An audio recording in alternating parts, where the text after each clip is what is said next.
Whistler's strange story, Grave Secret.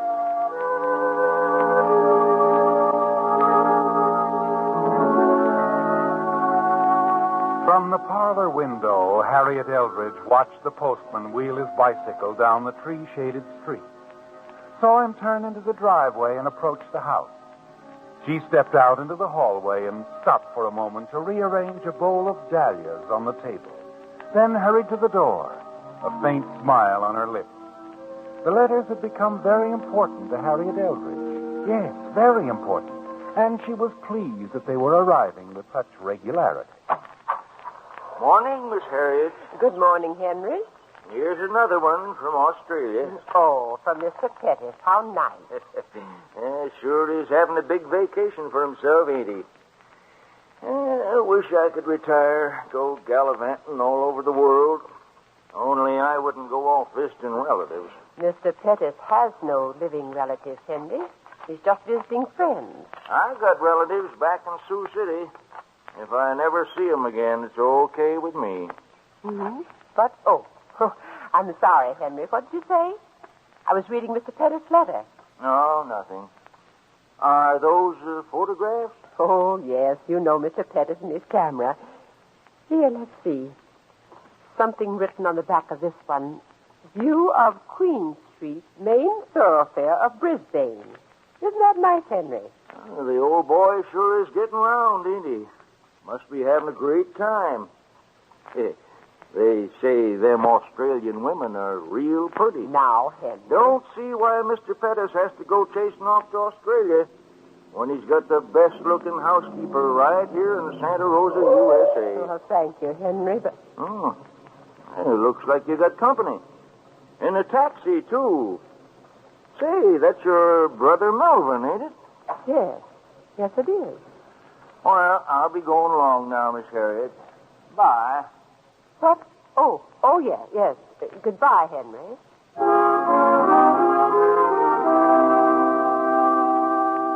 You smile at Henry, watch him for a moment as he turns and walks away. Then your eyes swing back to the man who has just stepped out of the taxi, and a frown crosses your face. Moments later, he steps into the hallway, closes the door, and sets his suitcase on the floor. Hello, Harriet. I wasn't expecting you back so soon, Melvin. I know. Did everything go well? Yes, everything went well. I did exactly as you said. How did you like Australia? Well, it was all right, Harriet. Have you had your lunch with some cold ham, potato salad from last night? Did you like that, Melvin? Yes, I suppose so. Get seasick at all? Oh, no, I didn't. Harriet. Yes? Harriet, did everything go all right here? I mean... Oh, yes. When did you do it? The day you left. He was dead before you stepped on the boat in San Francisco. Harriet. Yes? What did you do with Mr. Pettis? I mean, where did you... Do you want tea or coffee, Melvin? The tea. For a moment, he stares at you, then turns and looks out the window. His eyes blink nervously. His fingers fumble at his tie. You know what he's thinking about, don't you, Harry? He wants to know what you've done with the body of Mr. Pettis. Exactly what happened on the night he left for San Francisco. Yes, he wants all the details. But you decided long ago, the less Melvin knows about the affair, the better it will be. He stays in his room the greater part of the day and evening. And then shortly after 8 o'clock that night, the front door bell rings. Good evening. You must be Miss Eldridge. Why, yes. Well, I'm Valerie Heston. A friend of Mr. Pettis. Is he in? No, Mr. Pettis is away.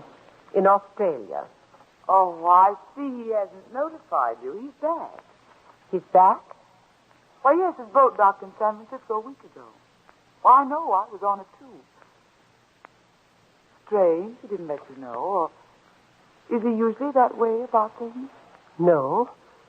No, he isn't. Well, I'll be in town for several days. I'm staying at the inn. Would you tell him when he arrives? Of course, Miss Hinton. I'll tell him. Good night.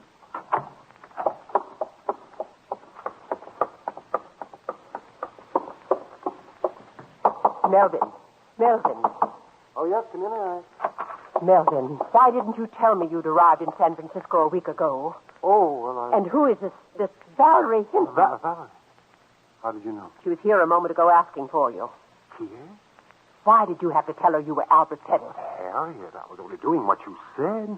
You told me to use the name to establish his presence in Australia. You met this woman in Australia? Yes, I did.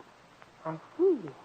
And this week you spent in San Francisco, was that devoted to Miss Hinton? Well, at first I saw no harm in it, Harriet. She's a wonderful person. Did you have to tell her you lived in Santa Rosa? I didn't.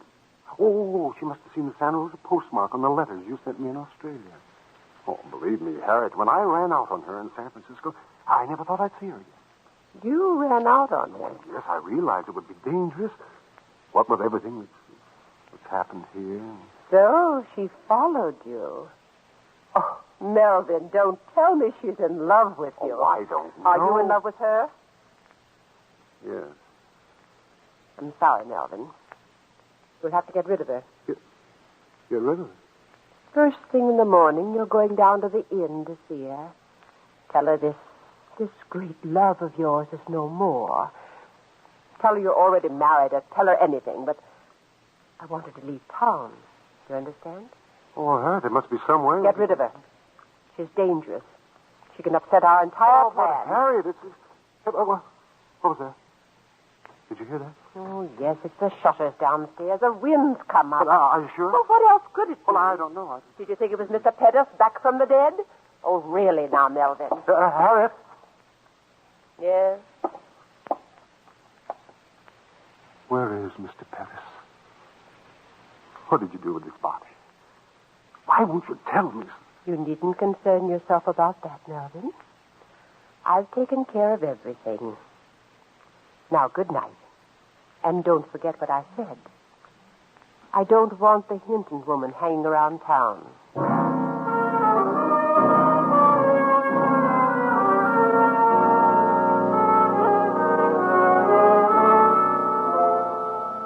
The following morning, you're alone in the big house. Melvin has gone down to the inn. He's promised to send Valerie Hinton away. But you wonder if he really has the courage to face her, to go through with it. The hours go by, and Melvin doesn't return. And finally... Good morning, Miss Eldridge. Oh, good morning. Has Mr. Pettis arrived yet?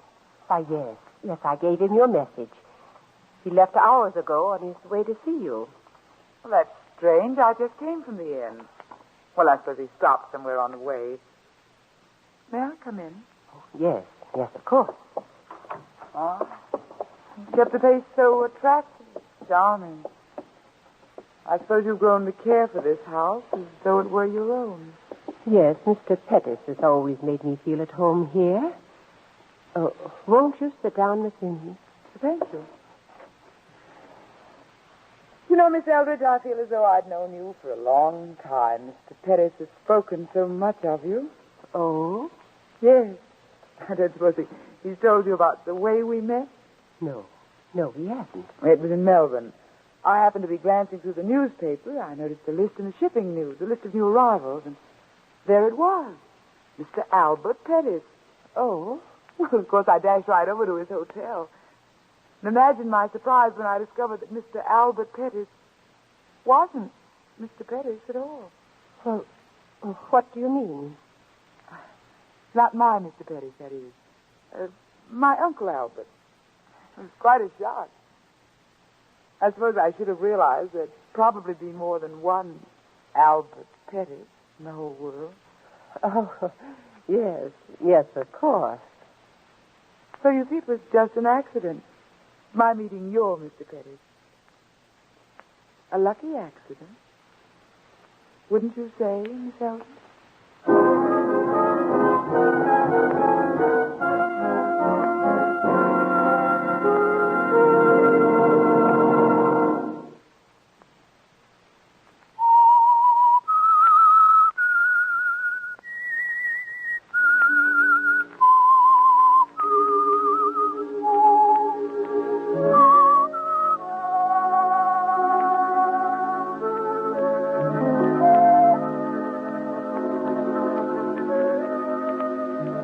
frightens you, doesn't it, Harry? The knowledge that Valerie Hinton, the woman your brother Melvin met in Australia while he was posing as Albert Pettis, is actually the niece of the man you murdered. You wonder if their meeting was really accidental. Wonder if she suspects the truth. 1,000 confused thoughts race through your mind. You were so sure Albert Pettis had no living relatives, that there would be no one to spoil your little plan. Yet, here she is, sitting in the parlor of the big house, chatting gaily about her meeting with your Mr. Pettis. And then suddenly something she says stirs a flicker of hope within you. Oh, no, I haven't seen Uncle Albert in years. Lost track of him completely. Not his fault, of course. After all, I'm supposed to be dead. Dead? I don't understand.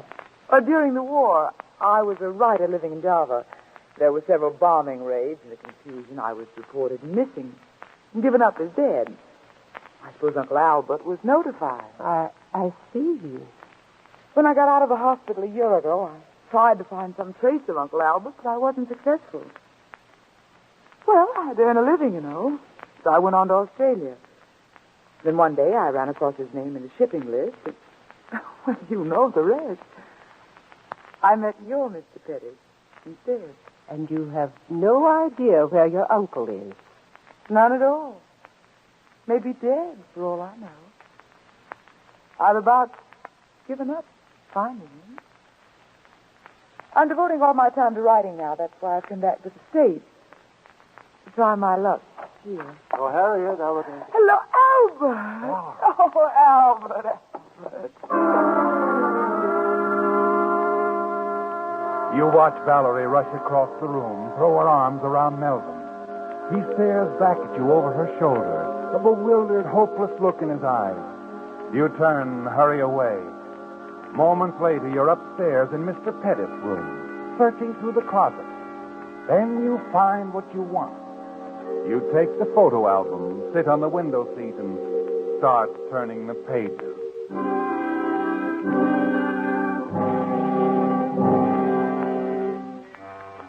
A half hour later, you hear the front door close, and then Melvin's footsteps approaching your door. Harriet? Yes? Is she gone? Yes. She won't be back. What'd you tell her? What difference does it make what I told her? She won't be back. What are you doing? Just looking through the old album. I found what I wanted. What? Never mind. Come along, Melvin. It's almost time for your lunch.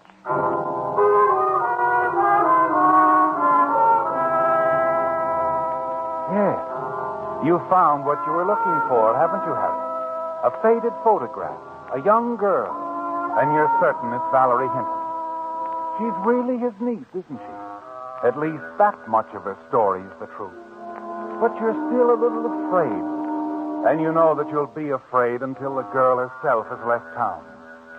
Late that afternoon, you step out on the front porch and wait while Melvin drives the car out of the garage. Then a taxi pulls into the driveway. And then, despite the recent assurances of your weakling brother Melvin that she wouldn't be back, Valerie Hinton steps out. The shopping list drops from your hand and your eyes are fixed on the suitcase she carries. Hello, Miss Eldridge. Oh, Miss Hinton, you're leaving. You've come to say goodbye. On the contrary, Harry, I'm moving in. Moving in? Here? Why not? I've a perfect right to, you know. After all, it's my uncle's house, isn't it?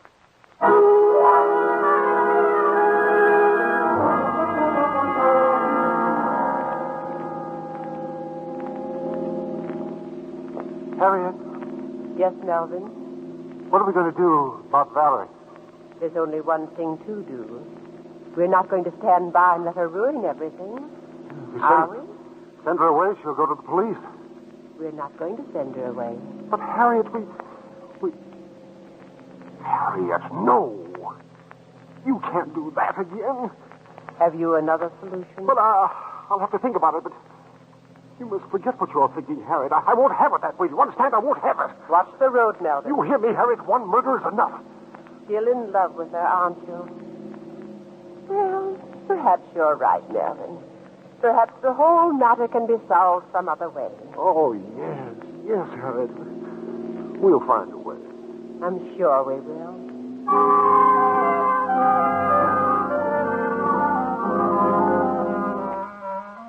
The whole plan is in danger, isn't it, Harry? Melvin is still in love with her, and you know that he can be very weak. That you alone must provide the strength to carry things through. Late that evening, after Melvin has gone to bed, you and Valerie are left alone in the library. I was looking through some things, Valerie. Papers and newspaper clippings that belonged to Mr. Pettis. Oh, I found this. How interesting. A full account of your death in Java during the war. Your name was Valerie Pettis then. Yes, it was. I was wondering if you'd taken any steps to rectify this impression that you're no longer among the living. Of course not. You've read this article, haven't you? Yes. Before her death, Valerie Pettis was wanted by the police. That's right. So you see, we're in very much the same position, aren't we? Neither of us can go to the police. Or anyone.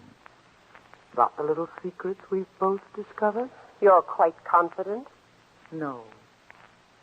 Just very observant, Harriet. I know exactly what's going on here. So? That's sufficient reason why you'll keep your secret as long as I keep mine. I see. Now, there's something else, Harriet. Uncle Albert's money. Money? Yes, I know about that, too. Uncle Albert received a lot of money in jewels several years ago, an inheritance. And if I know dear Uncle Albert, he's kept it right here in this house. I'm one who believes in sharing the wealth, Harriet. The money, the jewels, and this house. You intend to remain here? Yes. I like Santa Rosa. It's charming, quiet, and safe. Besides, I've grown very fond of Melvin. I know he's quite fond of me. So I wouldn't try anything, Harriet, dear. Melvin might not like it. Good night.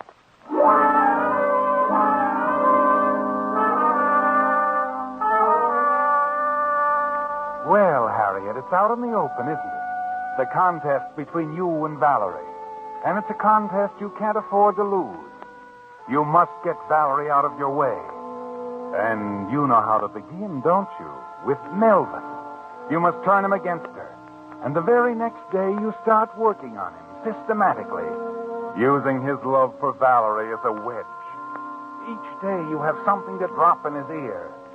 If Valerie goes for a long walk or to the public library, you manage to suggest to Melvin that she's keeping a rendezvous somewhere with another man. Slowly but surely he begins to break down, to draw away from the girl. Sometimes even getting up from the dinner table and leaving her in the middle of a conversation.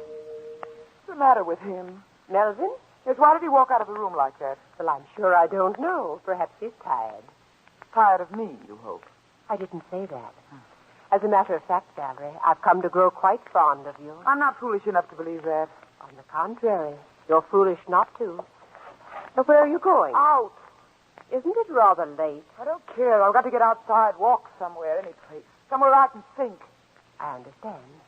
I'll tell Melvin that you went for a walk.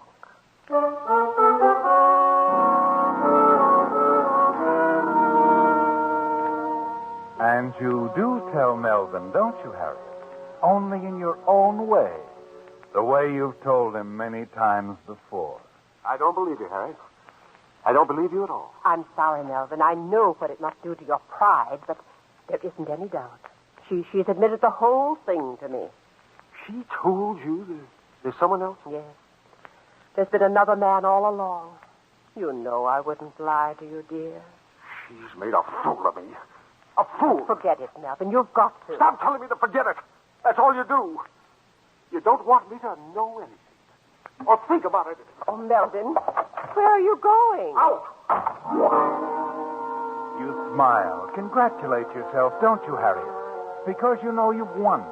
that Melvin will do anything you want him to, like a man who's been hypnotized. You're certain now he won't interfere with your little plan to get rid of Valerie.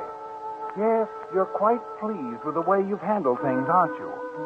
Moments later, you turn out the lights in the library and go up to your room to bed. You lie awake for a long time, waiting for Melvin to come home. Finally, you hear the front door close. You hear his footsteps on the stairs. And then, just before you drop off to sleep, you wonder why Valerie hasn't returned home.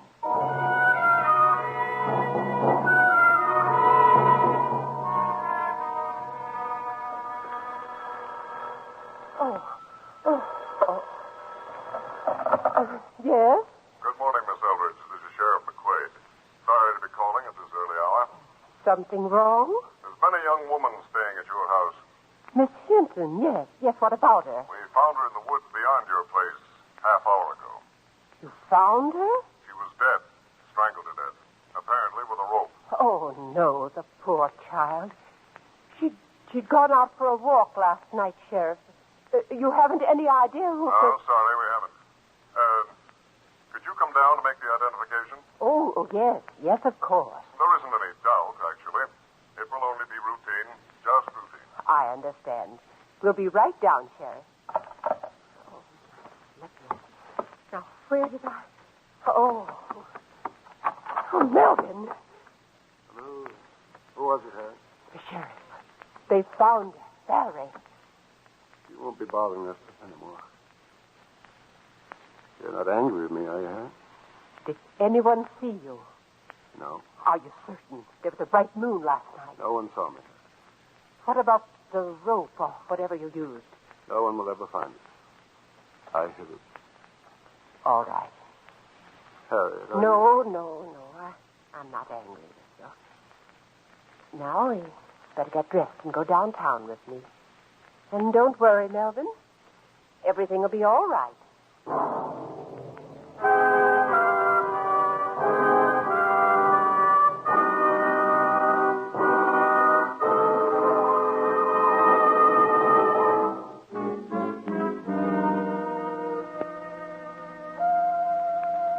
At the coroner's office, it's just as the sheriff said. It's simply a matter of routine, isn't it, Harry? The two of you, Melvin's stony-eyed silence easily mistaken for the shocked grief that he appears to feel, and your own nervousness in answering his questions. It's something the sheriff seems to have witnessed many times before.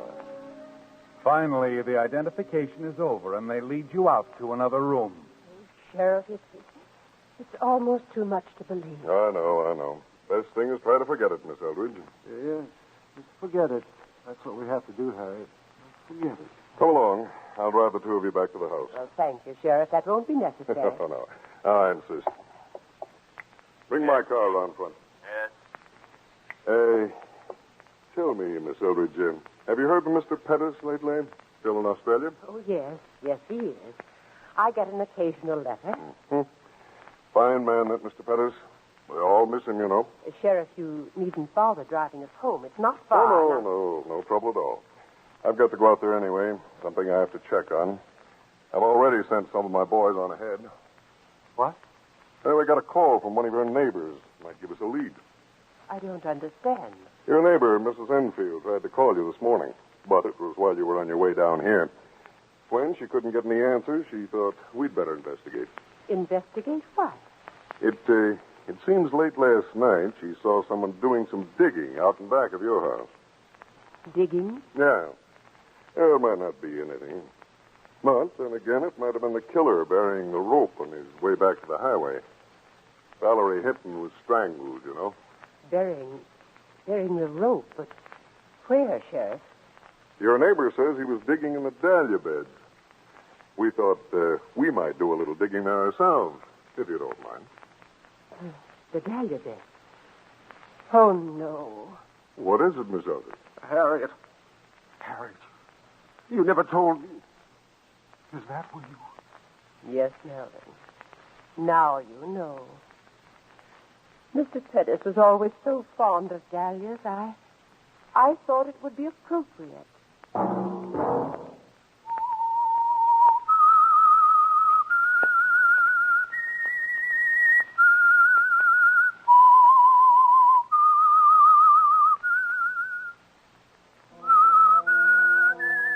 Whistler, previously released by CBS, the Columbia Broadcasting System, for listeners in the United States, has been rebroadcast for our armed forces throughout the world. This is the United States Armed Forces Radio Service, the voice of information and education.